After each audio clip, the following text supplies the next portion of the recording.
గురూజీ 72 గంటల్లోనే ఫోన్ లోని అద్భుతమైన జ్యోతిష్య పరిష్కారం చూపిస్తారు. నమ్మండి, నమ్మకపోండి, ఇది నిజం. శ్మశాన కాళి రుద్ర చౌడీదేవి ఆరాధకులు నంబర్ 1 వశీకరణ స్పెషలిస్ట్. గురూజీ మనిషి పుట్టుక నుండి చనిపోయే వరకు వచ్చే అన్ని క్లిష్టమైన సమస్యలకు పరిష్కారం ఇక్కడ లభిస్తుంది. విద్య, ఉద్యోగం, వ్యవహారం, స్త్రీ ప్రేమ, పెళ్లి, సంతానం, స్త్రీ పురుష వశీకరణం, భూవశం, భార్యాభర్తల కలహాలు, కోర్టు సమస్యలు, విడాకుల సమస్యలు, చేతబడి, అప్పుల బాధ, ఇంకా మీకు ఎలాంటి సమస్యలు ఉన్నా 72 గంటల్లోనే శాశ్వత పరిష్కారం చేయబడును. ఓం మహాగణాధిపతయే నమః. ఓం గురుభ్యో నమః. ఓం శ్రీమాత్రే నమః.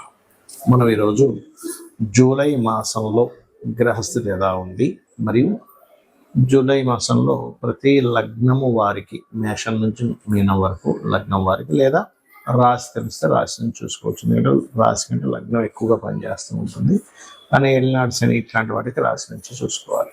రైట్. ఇక జూలై మాసంలో అసలు గ్రహస్థితి ఎలా ఉంది అని చూసుకున్నట్లయితే మనకి మీన రాశిలో శని, వృషభంలో శుక్రుడు, మిథునంలో రవి గురువులు కలిసి ఉంటూ 15వ తేదీ నుంచి ఆ యొక్క రవి కర్కాటకంలోకి మారుతున్నాడు. అదేవిధంగా బుధుడు కూడా మనకి కర్కాటకంలో ఉన్నాడు. కాకపోతే ఇక్కడ ఈ శుక్రుడు మాత్రం వృషభ రాశిలో 26వ తేదీ వరకు ఉంటాడు, దాని తర్వాత మారిపోతాడు. ఇక కుజుడు కేతువు కలిసి సింహరాశిలో ఉంటూ 28వ తేదీ వరకు సింహరాశిలో ఉంటున్నారు. కుంభరాశిలో రాహు యొక్క సంచారం. ఇక చంద్రుడు 2.5 రోజులకు ఒకసారి మారుతూనే ఉంటాడు. ఈ యొక్క గ్రహస్థితిని అనుసరించి ద్వాదశ రాశుల వారికి లేదా లగ్నం తెలిస్తే లగ్నాల వారికి ఏ విధంగా ఉండబోతుంది అనేటువంటి విషయాలను మనం తెలుసుకుందాం. అయితే ఈ విషయాలు చెప్తుంది నేనైనప్పటికీ కూడా చెప్పిస్తుంది సాక్షాత్ లలిత అమ్మవారిగా భావిస్తూ ఒక్కొక్క లగ్నం గురించి తెలుసుకుందాం. ముందుగా మేష లగ్నము, లగ్నం తెలియని వారు రాశిని చూసుకోవచ్చు. మీకు కనుక చూసుకున్నట్లయితే కాస్త ఈ నెలంతా కూడా మీరు మీ యొక్క లగ్నాధిపతి 5వ స్థానంలో ఉన్నాడు కాబట్టి నిర్ణయాలు, ప్రేమ వ్యవహారాలు, షేర్ మార్కెటింగ్ రిలేటెడ్ సంబంధించిన విషయాల్లోని, రాజకీయ సంబంధించిన విషయాల్లో కాస్త జాగ్రత్తగా ఉండాలి. ఇక ధనస్థానాధిపతి ధనస్థానంలో ఉన్నందుకు, శుక్రుడు ఓన్ హౌస్లో ఉన్నందుకు ఫైనాన్షియల్గా చాలా బాగుంటుంది. మరియు దీంతో పాటు మీకు కాస్త విదేశీ ధనయోగం ఉంది. అదేవిధంగా చేసే ప్రయత్నాలు, మీ మాట్లాడే మాటకు ఒక వాల్యూ అనేటువంటిది కూడా ఉంటుంది. రవి గురువులు ఇద్దరు కూడా 3లో ఉన్నారు. కాకపోతే ఈ మూడో స్థానంలో ఉండేటువంటి రవి గురువుల్లో గురువు అస్తంగత్వ దోషంలో ఉన్నాడు. అంటే ఏమిటి? తండ్రి గారి ఆస్తికి సంబంధించినటువంటి కారకుడైన గురువు కంబస్ట్ అయినందుకు కాస్త ఇక్కడ ఏంటంటే ఈ తండ్రి గారి ఆస్తి విషయంలో, తండ్రి గారి విషయం కొంత జాగ్రత్త వహించాలి. అలాగే మరొక విషయం ఏంటంటే ఇక్కడ 4వ స్థానంలో బుధగ్రహం ఏదైతే ఉందో, బుధుడు 4వ స్థానంలో ఉన్నందుకు కాస్త ఏదైనా కొత్తగా ఏదైనా బిజినెస్ రిలేటెడ్ సంబంధించిన ప్లాన్ చేయడము, ఏదైనా కొత్త కోర్స్ చేయాలనుకోవడం ఇటువంటివి జరుగుతాయి. కాకపోతే ఏదేమైనప్పటికీ కూడా కొత్త స్నేహితులు, ఇటువంటి విషయాల పట్ల కాస్త జాగ్రత్తగా ఉండండి. హోమ్ లోన్స్ లభిస్తాయి 4వ స్థానంలో బుధుడు ఉన్నందుకు. కాకపోతే కుటుంబ సభ్యుల్లోనే ఎవరైనా సరే వివాహ సంబంధించిన విషయంలో కుదరడము, కాకపోతే యాన్సిస్టర్స్ ప్రాపర్టీస్, పూర్వీకుల ఆస్తులకు సంబంధించిన విషయంలో కొద్దిగా జాగ్రత్తగా ఉండండి. ఉన్న ప్రదేశం కాకుండా ఇతర ప్రదేశాలకి వెళ్ళడం ద్వారా ఉద్యోగ అవకాశాలు బాగా సమకూరుతాయి.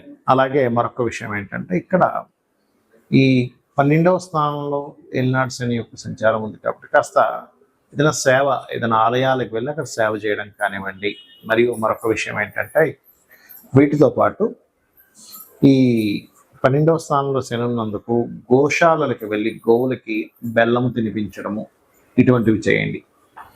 ఇన్వెస్ట్మెంట్స్ చేసేటప్పుడు 12లో శని ఉన్నప్పుడు లాంగ్ టర్మ్ ఇన్వెస్ట్మెంట్స్ బాగుంటాయి, కానీ షార్ట్ టర్మ్ ఇన్వెస్ట్మెంట్స్ జోలికి మాత్రం పొరపాటును కూడా వెళ్ళకండి. ఇక మీరు నిత్యము చేయవలసిన దేవతారాధన సహజంగానే మేషం వారికి ఏంటంటే 5వ స్థానంలో కుజుడు కేతు ఉన్నందుకు సూర్యుడిని నిత్యము ఆరాధించాలి. కేతుగ్రహం దగ్గర, కుజగ్రహం దగ్గర దీపారాధన చేయడము, స్కందుని గణపతిని ఆరాధన చేయడం అన్ని విధాల చక్కటి ఫలితాలను ఇస్తుంది. కాకపోతే ఇక్కడ మీరు డెసిషన్స్ తీసుకునేటప్పుడు మాత్రం 28వ తేదీ వరకు కాస్త జాగ్రత్తగా తీసుకోవాలి. ఎందుకంటే 28వ తేదీ వరకు ఉన్నటువంటి గ్రహస్థితి తీవ్రమైనటువంటి డెసిషన్స్ తీసుకోవడం, తొందరపాటు పడి తీసుకోవడం, ఆవేశంలో నిర్ణయాలు తీసుకోవడం లాంటివి ఉంటాయి. అది కూడా కొంతమంది ఫ్రెండ్స్ నమ్మడం, కొత్త ఫ్రెండ్స్ ఎవరైనా పరిచయం అయితే ట్విట్టర్స్ ఇట్లాంటి వాటిల్లో. కాబట్టి మీరు కనుక ఈ రెమెడీ కనుక చేసుకున్నట్లయితే అన్ని విధాలా మీకు బాగుంటుంది. చాలా మంది 2 రకాల భయాలు ఎక్కువ పెంచుకుంటారు. ఒకటి ఏలినాటి శని, అర్ధాష్టమి శని, అష్టమ శని అనే శని ప్రభావం. రెండోది కాలసర్ప యోగం. ఇక్కడ ఒకటే గుర్తుపెట్టుకోండి, కాలసర్పము యోగం అనేటువంటిది ఏదైతుందో జన్మజాతకానికి అసలు అప్లై చేయకూడదు.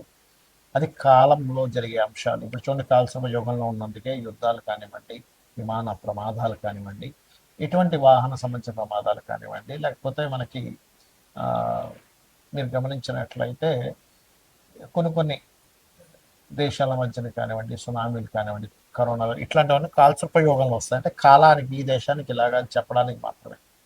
కేవలం సహజంగా ఉండే సర్పదోషాలు వాటికి కూడా పెద్దగా టెన్షన్ పడకుండా రావి చెట్టుకి ప్రదక్షిణం చేసుకోవడము, అక్కడ ఉండేటువంటి సర్పాల మీద పాలు లేనట్లయితే పసుపు నీళ్ళు వేయడం, లేదా సర్ప ప్రతిష్ఠ చేసుకోవడం ద్వారా ఖచ్చితంగా తొలగిపోతుంది. అంతగా భయం వేస్తుందండి, నాకు కాలసర్ప యోగం వల్ల అన్నీ ఆగిపోతున్నాను, మీకు ఇన్నర్ ఫీలింగ్ ఉంటే కాళహస్తికి వెళ్ళరండి. ఈశ్వరానుగ్రహం ఉంటే ఖచ్చితంగా ఏ దోషమైనా పోతుంది. ఇక ఏలినాటి శని విషయంలో కూడా చాలా మందికి ఏంటంటే, ఏలినాటి శని ఉంటే ఏమీ పనికిరాదు అనుకుంటారు. నేను చాలా వీడియోలో చెప్పాను, అయ్యా ఏలినాటి శని సమయంలో సీఎంలు పిఎంలు అయిన వారు ఉన్నారు. నరేంద్ర మోడీ గారు కూడా ఏలినాటి శనిలోనే పిఎం అయ్యారు, అర్ధాష్టమిలోనే కంటిన్యూ అయ్యారు. మోడీ గారి దగ్గర నుంచి మనకి చంద్రబాబు నాయుడు గారు, స్వర్గీయ ఎన్టీ రామారావు గారు, జగన్ గారు అందరూ కూడా ఏలినాటి శనిలోనే సీఎంలు పిఎంలు అయిన వాళ్ళు అని చెప్పి. కాబట్టి ఈ ఏలినాటి శని గురించి పెద్దగా మీరు భయపడకండి. కేవలం స్లో అవుతుంది. మనం దానికి కొంచెం ఎక్కువ పెట్టుకునేసరికి దీనివల్ల అవ్వట్లేదేమో అన్నదే మైండ్లో పెట్టుకొని తింటూ ఉంటాం. దీనికి ఏమీ లేదు, చక్కగా గోవుకి బెల్లం తినిపించడము, అదేవిధంగా కాస్త శ్రమించడం, ఎక్కువ నిద్రపోకుండా పోస్ట్ పోన్ చేయకుండా కింద స్థాయి వాళ్ళని గౌరవించడం చేస్తుంటే ఏలినాటి శని ప్రభావం తగ్గుతుంది. ఎందుకంటే కార్మికులకి కర్షకులకి కారకుడు.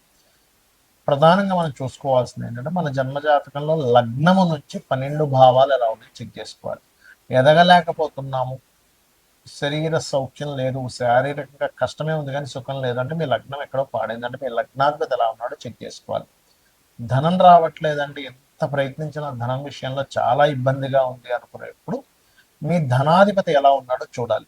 మీ ధనస్థానాధిపతి గనక పాపకర్తెరలో ఉంటే, అది ఏ పాపకర్తెరలో ఉందో దానికి సంబంధించిన రెమెడీ చేసుకుంటే, దానం ఇవ్వడము, గ్రహానికి దీపారాధన చేయడం ద్వారాను పెరుగుతుంది. లేదా ఇంట్లో ఒక్కోసారి ఉత్తర భాగంలో దోషం ఉన్నా సరే ధనహీనత వస్తుంది. అంటే ఉత్తరంలో కంప్లీట్గా వైట్ కలర్. నేను చాలా ఇల్లు వాస్తు చూసినప్పుడు వాళ్ళకి ఉత్తరంలో రెడ్, ఎల్లో కలర్స్ ఉండడం, లేదా ఉత్తరంలో బాత్రూమ్స్ ఉండడం వల్ల కూడా వాళ్ళకి దోషాలు ఏర్పడ్డాయి. అది మార్చినప్పుడు వాళ్ళకి అక్కడి నుంచి మళ్ళీ ధనం రావడం జరిగింది వాళ్ళ ఇళ్లలో.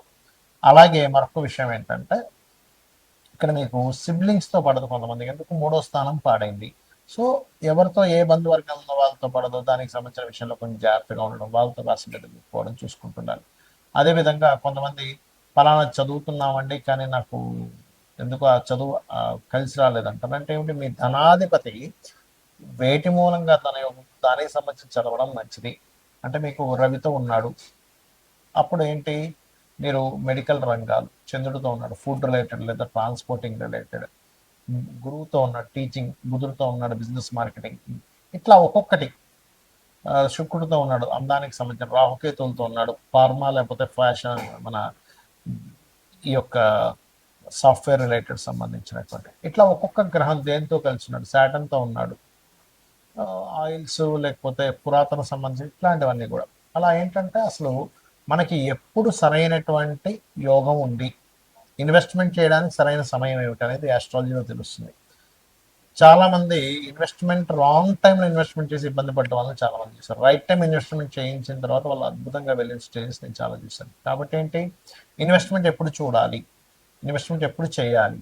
రాంగ్ టైం ఇన్వెస్ట్మెంట్, రాంగ్ టైంలో మ్యారేజ్ చేసుకోవడం వల్ల కూడా ఇబ్బంది వస్తూ ఉంటుంది. రాంగ్ టైంలో మనము గృహ నిర్మాణం ప్రారంభిస్తాం, అది ఆ సంవత్సరం కరెక్ట్ కదా, అలాంటి నెక్స్ట్ ఇయర్ చేసుకోవడం, లేదా ఒక 3 నెలల తర్వాత అనుకుంటుంది. అలా ప్రతిదీ కూడా ఇన్వెస్ట్మెంట్ దగ్గర నుంచి, విదేశాలు వెళ్ళడం దగ్గర నుంచి, గృహ నిర్మాణం దగ్గర నుంచి, అదేవిధంగా వివాహం చేసుకోవడం దగ్గర నుంచి అన్నీ కూడా మన జ్యోతిష్ శాస్త్రంలో ఫలానా టైం ఈజ్ పర్ఫెక్ట్, మహాదశ అంతర్దశ కరెక్ట్ యోగిస్తుంది ఇక్కడ.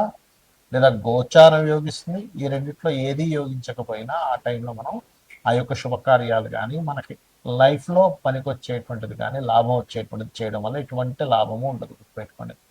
ఇక మీరు చేయవలసినటువంటి దేవతా ఆరాధన ఏమిటి అని చెప్పి చూసుకున్నట్లయితే, ముఖ్యంగా మీరు చేయవలసినటువంటి దేవతారాధన, ఎవరైనా సరే మీ పంచమాధిపతి మీకు రుణ రోగ శత్రుత్వాలను తగ్గిస్తుంది పంచమాధిపతి ఆరాధన చేసినట్లయితే. లేదు, రోజు ఉదయం సాయంత్రం లలితా అమ్మవారిని నమ్ముకోండి, లలితా సహస్రనామాలు లేదా మీ ఇష్టదైవాన్ని ఎవరినైనా సరే ఉదయం సాయంత్రం పూజ చేయండి.